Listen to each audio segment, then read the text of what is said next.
I got Super Mario World for my 5th birthday in 1993. It was the pack-in title that came with my Super Nintendo. To this day, it's probably the best birthday present I ever got. It was my first real video game experience, and it initiated my lifelong love for the medium. More than that, Super Mario World set the standard for me and defined exactly what a video game is. An adventure, a world to explore with mysteries and secrets hidden around every corner, a challenge to overcome. I have vivid memories of setting up the console and trying to play for the first time with my mom and little brother. Funny story, we read the manual and understood you use the control pad to move and press B to jump, but it took us forever to realize that you could move and jump at the same time. My mom first pulled off a moving jump and said she pressed left and right at the same time. Of course, this is impossible on the SNES controller. What she was actually doing was rapidly alternating between left and right. Regardless, this is what unlocked the knowledge for us that you can move and jump at the same time. There are a couple other very early memories that stick out to me. For one, there's this star block. It just gives you a single coin, but I think the very first time I hit it, I had 99 coins, and thus it gave me a 1-up. It took me a long time to understand what happened there, and still, every time I see this block, I half expect to get a 1-up. But it's always just a coin. Another distinct memory I have is reading the manual to learn you could punch Koopas on the other side of the netting in the first castle.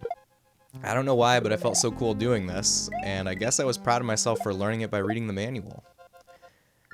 I remember the feeling of getting to Donut Plains for the first time, which definitely took a while. It was like the game exponentially opened up with access to the feather and cape. It was a feeling of accomplishment for having gotten past the first boss, but realizing I'd just taken the first step into a much larger world, and I hadn't seen anything yet. The closest comparison to a modern game would be getting off the plateau for the first time in Breath of the Wild.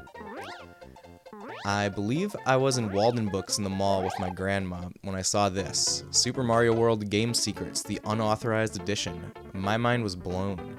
There were books about video games. My sweet grandma agreed to buy it for me, and as a matter of fact, a lot of my video game memories and the things I'm most nostalgic for revolve around her. Rest in peace. This is my original, extremely well-loved copy of the book. It has this chapter up front that's all about the history of Mario, and it's the very first thing that got me hooked on the concept of video game history. But what this book really did was not just help me get further in the game, but it told me about Star Road. This was like unlocking a whole new universe. Not only could I see more areas of the map, but it opened my mind to the concept of secrets and exploration in video games. Furthermore, it set for me the ultimate goal of completing the Special Zone. It gave this brief glimpse of how the game changes after completing it, and I absolutely had to see it for myself.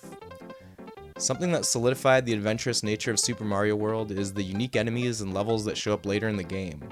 It made me feel like, wow, we don't have stuff like this back home on Yoshi's Island.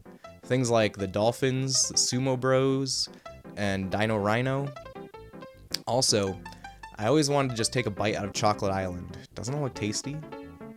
Another special memory I have around Super Mario World is discovering the cartoon. It was on every day after kindergarten, and I watched it religiously until one day it was unceremoniously replaced by a daytime soap opera. I kept checking if Super Mario World would come back every day for like 2 weeks before eventually giving up.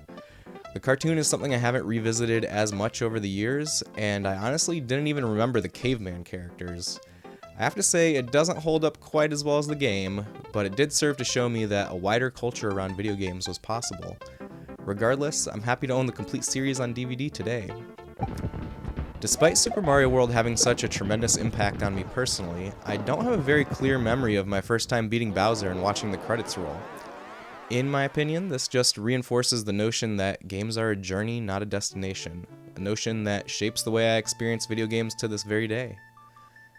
Thanks for listening to my memories of Super Mario World. If you have any memories you'd like to share, please post them down in the comments, and I hope to talk to you again soon.